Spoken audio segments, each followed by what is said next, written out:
নমস্কার, দীপ্তাস কিচেনে আজকের রান্নায় আপনাদের সাদর আমন্ত্রণ। আজ নিয়ে এসেছি এগ লাবাবদার। ঘরে থাকা ডিম এবং সাধারণ উপকরণ দিয়ে তৈরি ডিমের একটি দুর্দান্ত রেসিপি। প্রথমেই নিয়েছি 4টে ডিম, 2টি বড় পেঁয়াজ কুচি করে কেটে নিয়েছি, একটা বড় টমেটো কুচি করে কেটে নিয়েছি, আর নিয়েছি 1 বড় টেবিল চামচ আদা রসুনের পেস্ট, আধ বাটি ধনেপাতা কুচি, আর 2টো ছোট এলাচ আর 2টো ছোট টুকরো দারচিনি। ফোড়ন দেওয়ার জন্য অল্প জিরে।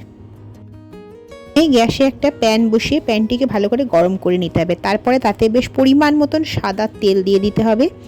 সাদা তেলটাকেও বেশ ভালো করে গরম করে নিতে হবে। তারপর তাতে 2টো ছোট এলাচ মুখটা ফাটিয়ে আর 2টো দারচিনি ফোড়নে দিতে হবে। তার সাথে জিরে দিয়ে দিতে হবে। দিয়ে 8 মিনিট নাড়াচাড়া করে পেঁয়াজ কুচিটা দিয়ে দিতে হবে। পেঁয়াজ কুচিটা কম আঁচে ভালো করে ভাজতে হবে। একটু হালকা রং ধরে এলে পেঁয়াজ কুচির মধ্যে দিয়ে দিতে হবে আদা রসুনের পেস্টটা। এরপর সবটা একসাথে ভালো করে ভাজতে হবে যতক্ষণ না আদা রসুন পেস্ট এবং পেঁয়াজের কাঁচা গন্ধটা চলে যায়। পরে এতে অল্প নুন দিয়ে ঢাকা দিয়ে মাঝারি আঁচে আরও 1 থেকে 2 মিনিট ভাজতে দিতে হবে। তারপর ঢাকা খুলে কিছু মশলা গুঁড়ো আমরা দিয়ে দেব। হলুদ গুঁড়ো আধ চামচ, ধনে গুঁড়ো 1 চামচ, জিরে গুঁড়ো আধ চামচ, কাশ্মীরি লঙ্কা গুঁড়ো 1 চামচ ভর্তি করে, নুন স্বাদ অনুযায়ী, ঝাল লঙ্কার গুঁড়ো আধ চামচ এবং অল্প চিলি ফ্লেক্স। পরে সমস্ত মশলাটা কম আঁচে অন্তত 5 মিনিট কষাতে হবে। মাঝে মাঝে শুকিয়ে এলে অল্প করে জল দিয়ে নিতে হবে, কিন্তু এই কষানোটা চালিয়ে যেতে হবে যতক্ষণ না তেল আলাদা হয়ে আসে।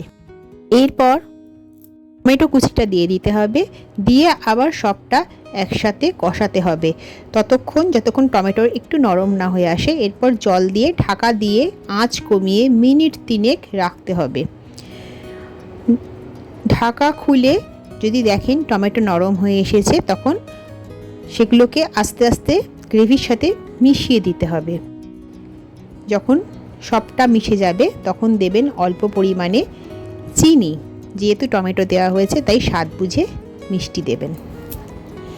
চিনি দেওয়ার পরে একে একে দিয়ে দেবেন অল্প পরিমাণে কসুরি মেথি এবং তারপরে গরম মশলার গুঁড়ো।